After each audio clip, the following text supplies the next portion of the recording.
Inspiring Bold is about taking chances, being vulnerable, and putting yourself out there. I recently discussed this in a keynote that started off with a fun icebreaker, a clever role play, and then tying it all together with passion around purpose. Enjoy. What I want to do today is share my journey.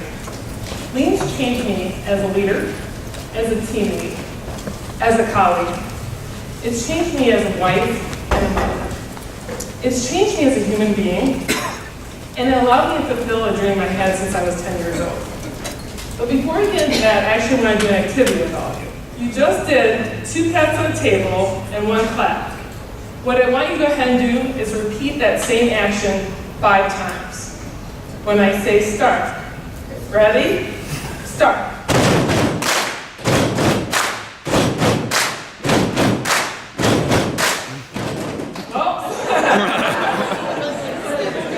Instruction on how to count. Okay, so great. So we're ready to go ahead and get started. So ready to start the Lean journey. Let's see. Okay. So my Lean journey started 5 years ago when we purchased a company called Simple. We didn't exactly own a company that did process improvement without doing process improvement ourselves. At the time, I was in finance, Lean, and I thought it was very interesting, and it seemed like the next logical career move. It was an easy decision for me to leave finance and become a Lean champion. To me, that meant having the opportunity to change the world and to go out. I have a question though. What the heck was that icebreaker about? So glad you asked, Christine. I'm a little confused on what I was doing. So glad you asked, Christine. So there's actually 2 things there. There were the patty and clapping on the table, and there was the miserable amount of acting I just did for the last 3 minutes. I'm going to dissect them down, break them down, and tell you why I would put them in front of a keynote speech like this. Okay, so the first one starts like fun. This is my kids jumping off the dock, right? Nothing more fun than that, right? And when you guys are patting and clapping, did anybody hear a song? What song?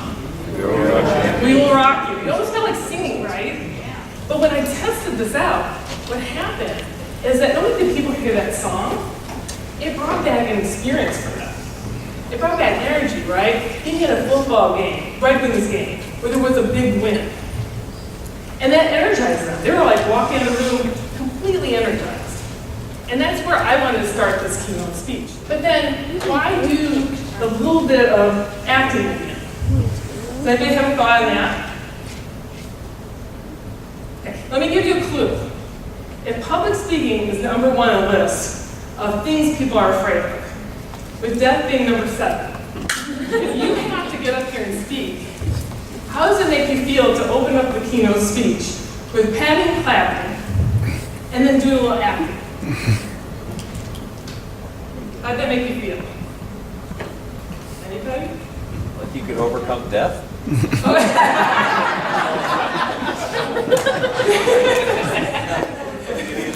That's one thing. The word I'm looking for is scary, horrified, terrified. It's one thing to go ahead and get up and speak. Another thing to come up and say, I'm going to act. Did anybody think this was going to be a long hour? So see what happened. Nobody else. All this group was like, I know you. But this table was freaking out. They're going for the door.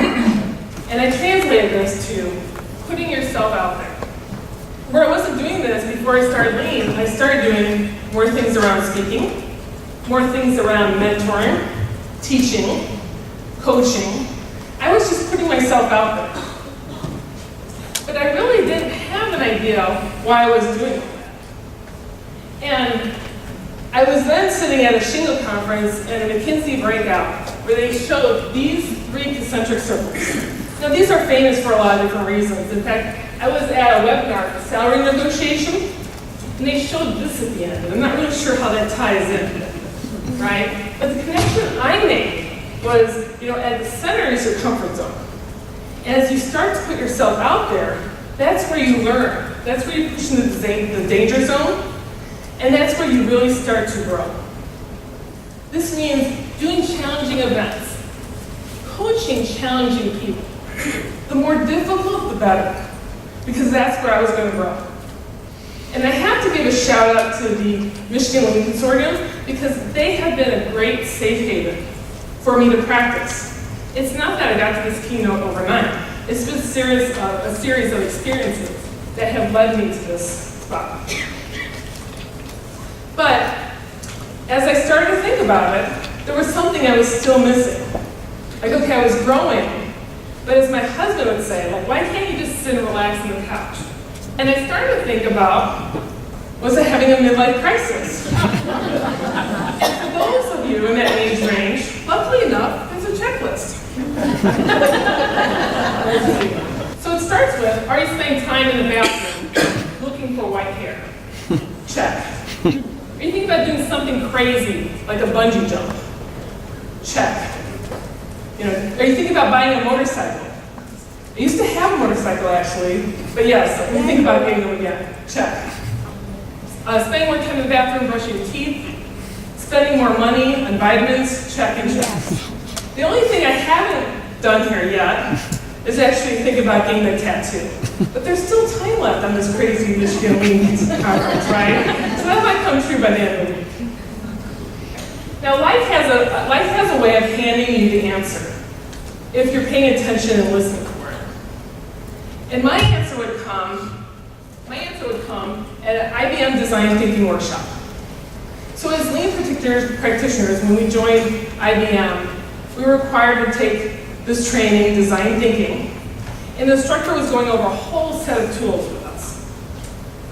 One of the tools was called the Purpose Map. And it's a tool that's a framework that's used, and I promise it's not just because I love concentric circles, but it's a framework that's used for a company to figure out how and what and why they do it. And as I started to listen to the instructor talk, and he talked about the center circle is your why, the next ring out is your how, and the last ring out is your what. This is, for a company, this is why you want your employees to wake up in the morning, why you want them to be excited to come to work, to be passionate about coming to work. And then the instructor went on to say that most people know the how and the what, but they don't know the why. And that oddly thought struck me is that's exactly where I was at. I was doing all these things, but I was searching for the why. Now, before I go on to my journey, I'm going to do a little quiz with you guys. So I just want to make sure you're understanding the purpose map. Okay?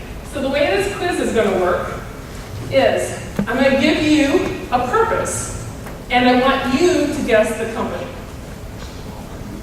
Okay? So are you ready? Okay. To inspire and nurture the human spirit, one person, one cup, one neighborhood at a time. Starbucks. Great. Okay. To shape the future of transportation. Not Toyota. Not Tesla. Oh, my daughter. Ford. Daughter for someone that works at Ford, not Ford. Sorry, I shouldn't have said that. Not Ford. Uber, yes. Uber, you got it. Okay. All right, and then the next one.